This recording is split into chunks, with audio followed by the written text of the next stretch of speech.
Hey, greetings, tournament anglers. I'm here with Eric Zietz my name is Rick Mohan. We are the co-tournament directors with FM Walleyes Unlimited, and we're here to talk with you about the Big Cormorant Fall Classic.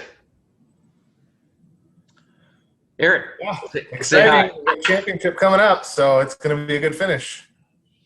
So, guys, I want to start off, as is our tradition. We like to take a moment to remember friends and tournament anglers who have gone home to the Lord.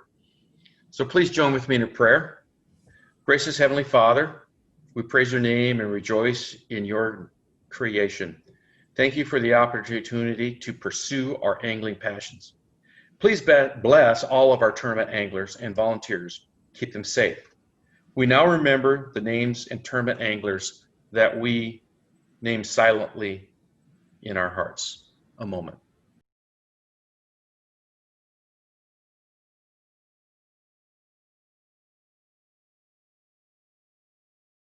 We thank you, dear Father, in Jesus' name. Amen. Amen. So, guys, I'm going to jump in here and talk a little bit about some of the high-level stuff. So, with regard to the 2020 Big Cormorant Fall Classic, the big news is the format has changed. In years past, it's been a catch-and-release tournament. Based on what's going on right now and trying to manage social distancing and public health directives, we have changed the format to a catch photo release. So please follow all COVID-19 guidelines with regard to social distancing. So, with the ramp, please make sure that you're spread out. And I know everybody's buddies at this thing, but please keep social distancing in mind and everyone's health forefront. With regard to just our normal tournament rules, flotation devices are required to be worn when you're under power, which means when you're on plane. We want you to check for ANS launch, ANS when you're launching and loading. Bear in mind that you may very well run into folks that are with the county or the state that will be doing inspections. Please be cooperative and respectful of them. I've had a lot of interaction with them, and they're really nice folks. And they really just are trying to educate. But, you guys have a pretty high level of understanding. So please keep that in mind. So, again, a reminder that there is no alcohol and light allowed in boats during the tournament. You can use live bait or artificial. Obviously have a valid Minnesota fishing license. You're obligated to follow all Minnesota fishing regulations. And because this is a catch photo release, this is one of the reasons this format is so popular, is that you get to record all your fish. So there's no culling. There's no need for culling. But the point is that you can measure a bunch of overs, and that's a good thing. So again, guys, please respect your other competitors and keep that 20-yard spacing out on the lake. The other point is that I want to mention that you'll be launching, and Eric's going to go through the times and all that stuff, but you'll be launching at the north or the west access, and then you can come over to the Y Camp dock, and you'll be given a packet. It'll be a large brown envelope with a number on it, which will be your team number. In that number, there'll be a packet of a couple of things. You're going to be seeing a record card that you record just with a pen on the card. You'll be given a ribbon of the day. That needs to be tied on your judge rulers so that we can validate the day. Obviously, this is not the color of the day for either days on Saturday or Sunday. The other thing that will be included is an SD card of this size. So please have a camera that can accept this size of SD card. We're providing them so that they've been formatted so we know that there's no other pictures on this card, and that's how we maintain the integrity of the tournament. The other thing that's required is a judge ruler. So this is the new version of the judge ruler. There was one that was a little older that is still valid. If you have one, it's perfectly all right. This one happens to be branded with FM Walleyes and Shields. If you have a Judge Ruler that is not branded with FM Walleyes, that's okay. If it's a Judge Ruler, it's fine. It meets the standard. This new one is a little different in that it goes out to 36 inches. The older one, I think, only went out to 33. So, but the Judge Ruler is required. If you turn in photographs on a ruler that isn't a judge, none of the fish will be accepted as entries. So please bear that in mind. You need a Judge Ruler. So I'm just thinking about some of the other things. Eric, jump in there and tell us about the timing and everything. Yeah, so launching boats, boat inspection will begin at 7 o'clock both days, North Ramp and the West Ramp, 7 a.m. both days. DNR requires live wells to be empty before launching. Please follow that rule. Flight times for all teams. First flight, boats will be released at 8 a.m., returning to the dock at 4 p.m. Second flight, 8:30 a.m., returning to the dock at 4:30 p.m. So make sure when you're coming back to the dock that you're off plane within 200 yards of the dock. In the morning, when you launch your boat, we're also asking you guys, please, if you can, park over at the Y camp, leave some spots open at the main boat ramps for the rest of the public that need to use the ramp during our tournaments. It's kind of a DNR requirement that we don't fill them boat ramps. So if you can, please utilize parking over at the camp. Actually works pretty good because you got to pick up your packet over there anyway. So the Y camp, all boats will start and finish from the YMCA Camp Cormorant dock. So that's where you'll pick up your packets in the morning. And if you park the vehicle at the camp, the boat can motor over. The partner can pick up the packet and hop in the boat, and everything will be set to go. So I think that's pretty smooth and probably a little bit easier. So both flights, both mornings, 8 a.m. to 4, 8:30 to 4:30. Keep in mind of that remote parking. And then if you need to get a hold of us, our emergency contact numbers, Rick and myself both posted online on a Facebook page as well as our website. So don't hesitate to reach out if you got any questions. And there'll be a sheet in your packet that has those phone numbers as well. So, guys, we're excited about wrapping up, which has turned out to be a really successful year in light of all of the challenges from, the public health perspectives. But, and we were just thrilled that we were able to pull off these tournaments. And we've had a lot of wonderful feedback from all the anglers that have participated in the previous two events about the fact that we were able to proceed, and where there were a number of tournaments that just weren't able to figure out how to move forward. So the other thing I guess I would want to wrap up with is, Eric, can you share with us what our intentions are with regard to the award ceremony, the timings, and all that kind of stuff? No, like the last two tournaments, I mean, we're going to try everything we can to get them out as soon as we can.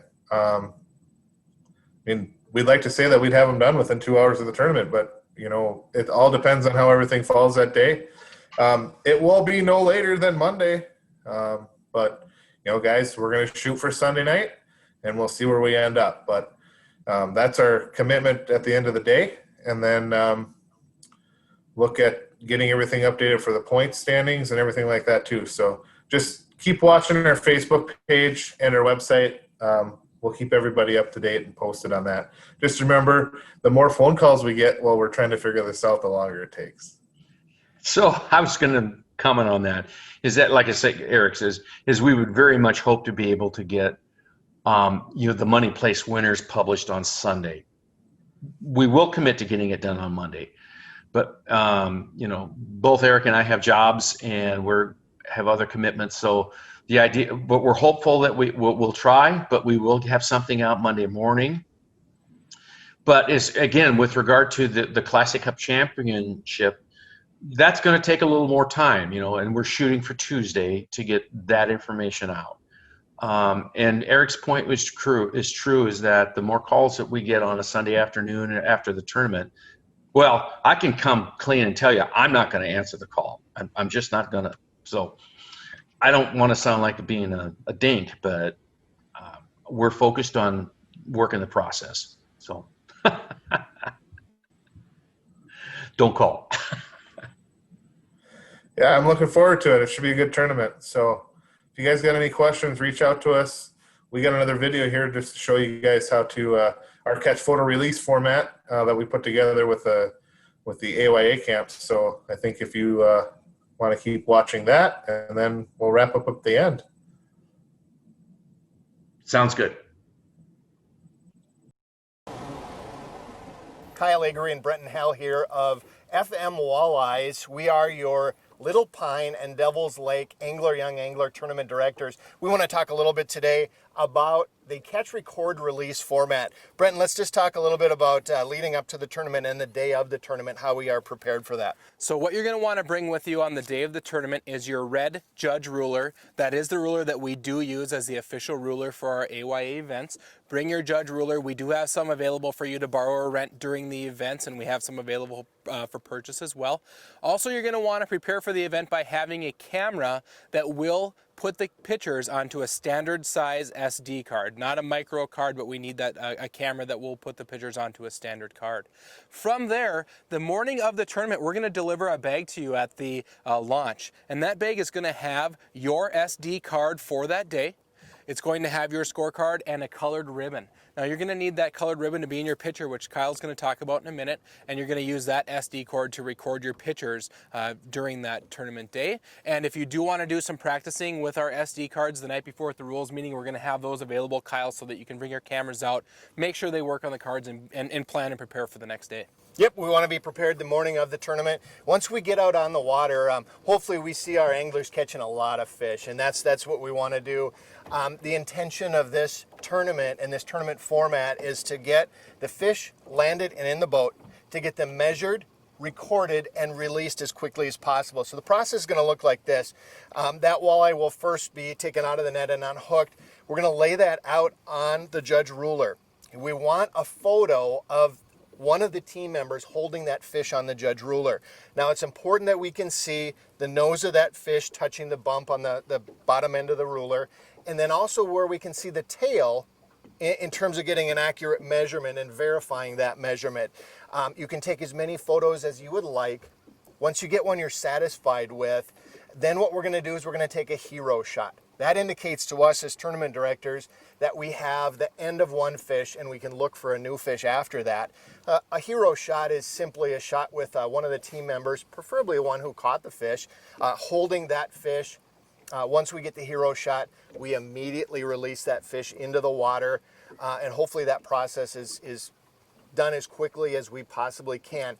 Once the fish is released, then we go into our scorecard, and we're going to write down the score, meaning the length of that fish, remembering that if the length touches a line, let's say it's 16-inch walleye, it touches the 16-inch line, we're going to record 1/4 inch above. So if it touches 16 inches, we're going to record that fish as 16 1/4. And we record it on our card at that point in time, and then we can go resume fishing. At the end of the day, you're going to have hopefully a full scorecard, Kyle, of all the fish that you had enjoyed catching during the day. We need you to circle the amount of fish that we're weighing for that tournament. We need you to circle the ones you want us to weigh to factor into your weight for the day, and we need you to make sure that the angler's name who caught those fish is next to that measurement. It's a fun way to do a tournament. It lets us to score all of the big fish we catch during the day, really in avoiding our slot limitations if we were to bring the fish into the boat and bring them up to a scale. It's important to remember, Brenton, one of the things we want to make sure our teams are aware of is that at no time are we allowed to put a walleye into a live well, into our boat. Our live wells need to be clean the entire day while we're out on the water. And as you are demonstrating, all of our participants need to be wearing their life preservers while they're out on the water participating in the AYA tournament. We wish everybody the best of luck. Look forward to seeing you there at the next AYA event.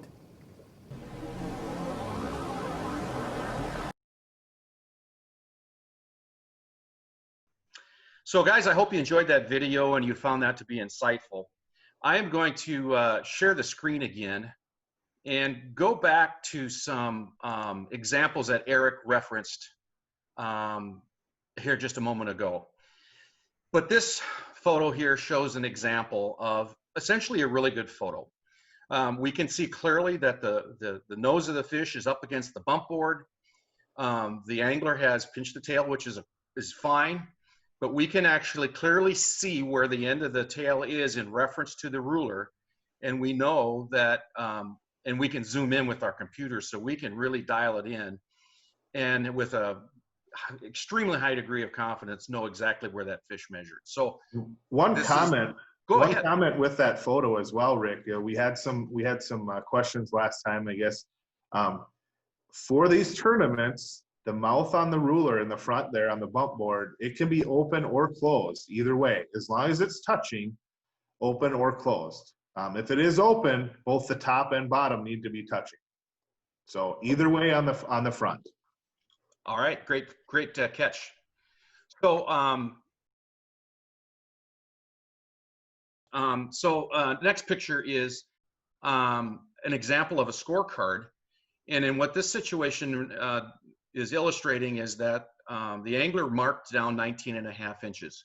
Unfortunately, the photo of the accompanying fish was 18.5 inches. So, I mean, it's an error, and that fish ends up being disqualified.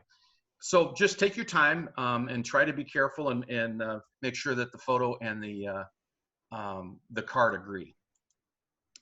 So this is an example of a tournament director and our validation partners. This is a nightmare, trying to make heads or tails of this fish.